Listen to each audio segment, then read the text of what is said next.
exam techniques and gap fill questions. Let's start with basic exam techniques. 1. Don't read the passage first. Instead, just read the title and go straight to the first question. You'll waste time if you read the whole passage first, and time is a big problem in the IELTS reading test. Technique number 4. Underline keywords in the question. Any word that you think is important in the question that you want to search for, underline it.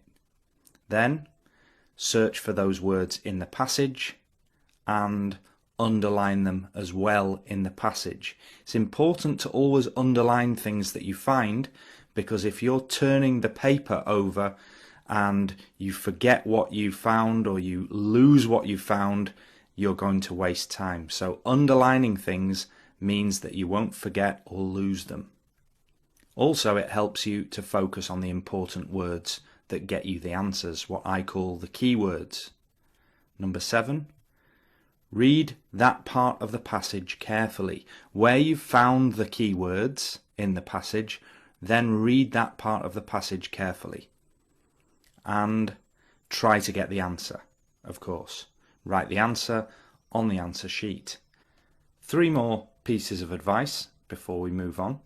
First, read at normal speed. Notice I didn't tell you to read quickly or to skim or to scan. No, just read at normal speed from the beginning of the passage until you find the answer. When you found that answer, you continue reading at normal speed below it for the next question. Only skim or scan for names or numbers. In my experience, many teachers and books tell students to skim or scan, which basically means reading quickly. And I've found that students, when they read too quickly, they miss most of the answers. So only skim or scan if you're looking for very, very easy words, and I would say they are just names or numbers. If you're looking for the year 1999, for example, you should be able to easily scan the passage to find that. But if you're looking for a normal word, like the word buy, to buy something in a shop, you might be scanning or skimming the passage for that word and it isn't there because they've used the word purchase, for example, instead. So don't skim or scan for most words, just read at normal speed. And last piece of advice, miss any difficult questions. If you're finding a question difficult, you're wasting time on it, that's valuable time that you need for the other questions. So as soon as you feel that one question is difficult and you can't find the answer, miss it. Keep going and get to the end of the test. Get to the end of the test and then return to the questions that you missed.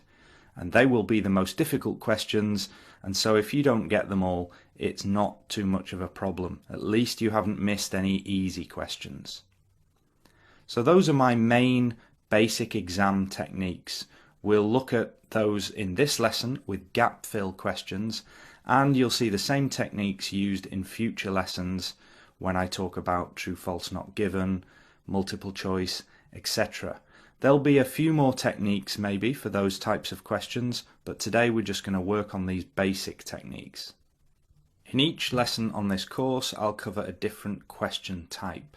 Here are the question types that we'll look at: gap fill, true, false, not given, yes, no, not given, multiple choice, matching paragraph headings, matching paragraph information, matching sentence endings, matching other features, for example names, and short answer questions.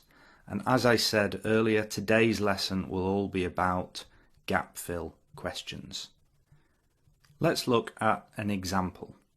Imagine you see a passage, here's just a short example passage, and a question.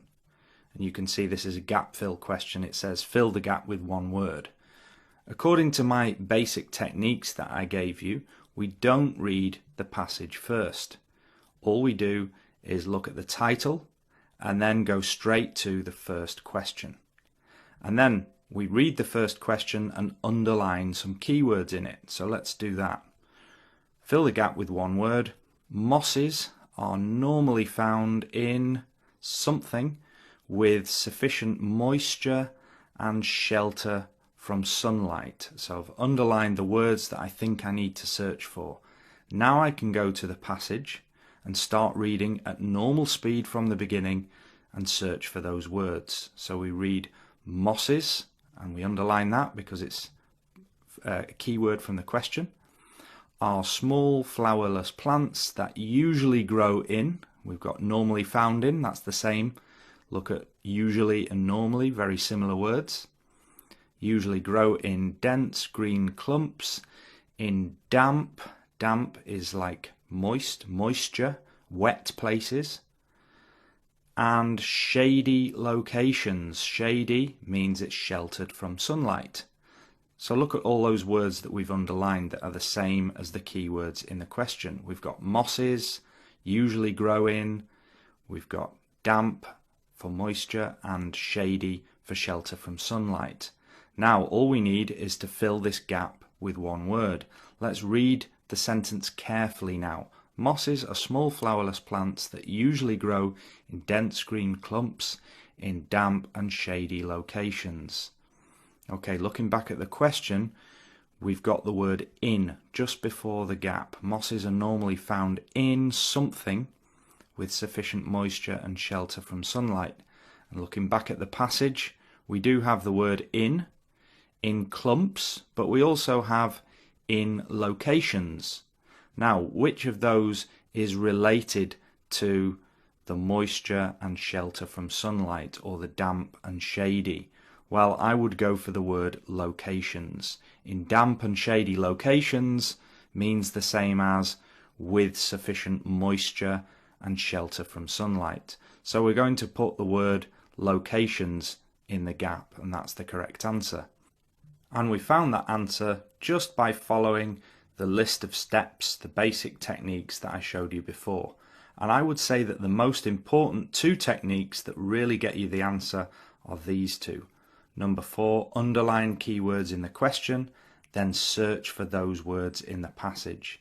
That's what I call the keyword technique, and it's what I'll be using in all of these reading lessons throughout this course. It's the main way that you find answers. We'll practice some more gap fill questions in a moment, but first we need to know what types of gap fill question there are. So types of gap fill question, I'm going to say that there are 4. First, fill the gaps with words from the passage to complete the sentence. That's what we've just done. We've done an example of that already. Second, fill the gaps to label a diagram. Number 3, fill the gaps with words from a list or from a box. And 4, fill the gaps in a table. So as I said, we've done this type, and we need to look at these 3 types now. At this point, if you haven't done so already, you should stop watching this lesson and print the attached worksheet and try the gap fill exercises on that worksheet.